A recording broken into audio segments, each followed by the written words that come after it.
Berde ang dahon, pero bulok na ang loob. Alam mo, Bes, lagi akong dumadaan sa punong to. Ang ganda ng mga dahon niya, oh. Green na green, fresh na fresh. Parang walang problema sa buhay. Pero pag tinignan mo ng malapitan, bulok na pala yung loob. Pero totoo, unti-unti na siyang nasisira.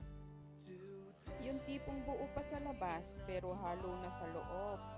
Tapos naisip ko, hindi ba ganyan din tayo minsan? Mukhang okay, mukhang masaya, pero sa totoo lang, pagod, wasak, wala nang laman. Lumalaban lang kasi kailangan.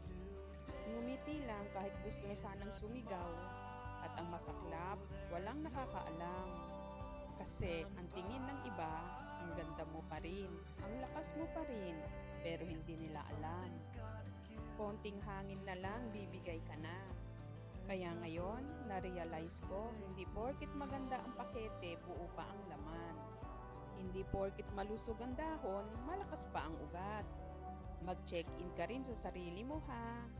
At kung may kakilala ka, parang punong to, kamustahin mo. Baka matagal na silang bulok sa loob, pero hindi pa rin sumusuko.